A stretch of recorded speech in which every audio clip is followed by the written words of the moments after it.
Hello everyone, welcome back to another mini vlog.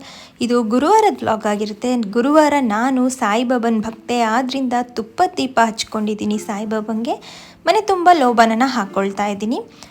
ಮುಗಿಸ್ಕೊಂಡು ಸ್ವಲ್ಪ skin care ಮಾಡಿಕೊಂಡು morning ಬ್ರೇಕ್ಫಾಸ್ಟಿಗೋಸ್ಕರ ಪಲಾವ್ ಮಾಡಿಟ್ಟಿದ್ದೆ. ಸೊ ವೆಜಿಟೇಬಲ್ಸ್ ಪಲಾವ್ ಇವತ್ತಂತೂ ತುಂಬ ಚೆನ್ನಾಗಿ ಬಂದಿತ್ತು. ಮನೇಲಿ ಎಲ್ಲರೂ ತುಂಬ ಇಷ್ಟಪಟ್ಟು ತಿಂದರು. ಟೇಸ್ಟ್ ವೈಸ್ ಅಂತೂ ತುಂಬಾ ಚೆನ್ನಾಗಿತ್ತು ಅಂತಲೇ ಹೇಳ್ಬೋದು. ಇನ್ನು ಮಧ್ಯಾಹ್ನ ಊಟಕ್ಕೆ ನಮ್ಮ ಮನೆ ಹತ್ರ ಗಾರ್ಡನಲ್ಲಿ ಬಸಳೆ ಸೊಪ್ಪು ಹಾಗೆ ಪುಂಡಿ ಸೊಪ್ಪು ಎಲ್ಲ ಇತ್ತು. ಸೊ ಫ್ರೆಶ್ ಆಗಿರೋ ಸೊಪ್ಪು ಅಂದರೆ ನನಗೆ ತುಂಬಾ ಇಷ್ಟ. ಹಾಗೆ ಸಾಂಬಾರು ಸೌತೆಕಾಯಿ ಕೂಡ ಇತ್ತು. ಇದನ್ನೆಲ್ಲ ಬಳಸ್ಕೊಂಡು ಮಸೊಪ್ಪು ಮಾಡ್ತಾಯಿದ್ದೀನಿ.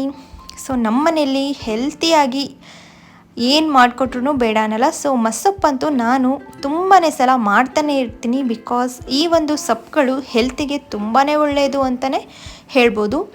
ಹಾಗೆ ನಮ್ಮನೆ ಹತ್ರ ಅಡಿಕೆ ಸುಲಿಯೋಕ್ಕೆ ಬಂದಿದ್ದರು. ಅವ್ರಿಗೆಲ್ಲ ಟೀ ಮಾಡಿಕೊಡ್ತಾ ಇದ್ದೀನಿ.